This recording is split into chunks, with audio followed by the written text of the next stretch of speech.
The Focal Azurys, Focal's latest closed-back wired headphone.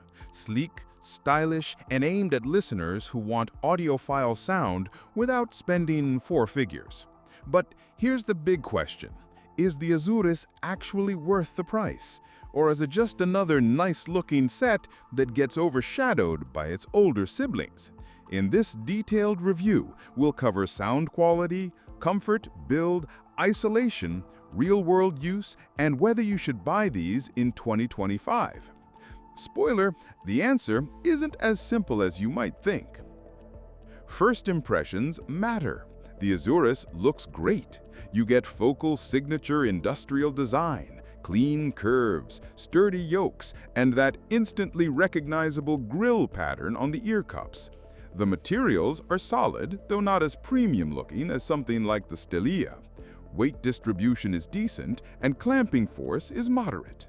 For office use or casual listening at home, they sit comfortably enough, though if you've worn the Allegia, you might notice the Azurys feels slightly less plush. Build quality? Rock solid. Focal rarely cuts corners in durability. These feel like they'll last years if you take care of them. Comfort is good, but isolation is where things get tricky. The Azurys provides an okay passive noise isolation. In a quiet room, it's fine, but in a busy office, you'll still hear keystrokes, mouse clicks, or even the rhythmic pounding of a mechanical keyboard. Not exactly a glowing endorsement for office use. Compared to Focal's Batis, which has active noise cancellation, the Azurys falls behind if you're commuting or working in noisy environments. For neighborhood walks, sure, they're fine, but on a subway or plane, you'll probably want ANC. Now to the part that really matters, sound. Focal has a reputation for precise tuning, and the Azurys delivers a presentation that's clean, balanced, and detailed for the price point. The mids are articulate, the highs are well extended without harshness, and the bass is present but controlled. Compared to the Allegia, the Azurys feels less refined, a little flatter in dynamics, and less holographic in imaging. But compared to wireless options like the Batis, the Azurys still wins in raw resolution thanks to its wired connection and Focal's excellent drivers. If you're looking for a closed back with clarity and decent punch, the Azurys doesn't disappoint.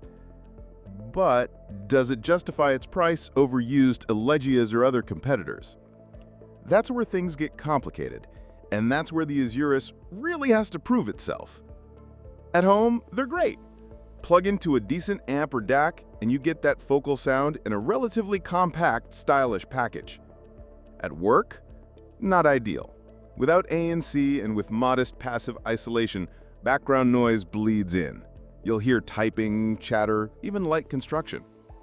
On the go? Walking around the neighborhood? Fine. But commuting in a train or airplane cabin? You'll quickly miss ANC. Even the reviewer who tested them admitted that while the Azurys are solid, they personally prefer the Batis for daily use because the Batis beats out the Azurys in most categories. And when they wanted to listen passively, they still reached for the Allegia. Lastly, the elephant in the room, value. The Azurys isn't cheap, and in 2025 the headphone market is full of great choices. Used pairs of the Focal Allegia are often floating around for less money, and the Allegia is arguably the better headphone overall. Meanwhile, the Batis give you wireless convenience, ANC, and Focal's house sound in a package that works for almost any environment. So where does that leave the Azurys? It feels like it's stuck in the middle. A good headphone, yes, but maybe not the best option when Focal's own lineup outshines it in different directions. That said, the Azurys does have an audience. If you're looking for a stylish, durable, wired closed back that delivers solid Focal sound without climbing into $1,000 territory, the Azurys makes sense. But if you're more value-driven, or you want the best portable experience, you'll probably lean toward the Allegia or the Batis instead. So, is the Focal Azurys worth the price in 2025? Yes, if you love the focal sound, want a new closed-back wired, and don't need ANC, but no, if you're chasing maximum value or versatility, because the Bathist and the Elegia both outshine it in their own ways. The Azurys is a good headphone in isolation, but in the focal ecosystem, it's kind of the middle child. Not the worst, but not the one people talk about years later. That's it for this video. If you want stylish, wired audiophile grade, the Azurys delivers. Just know exactly what you're paying for.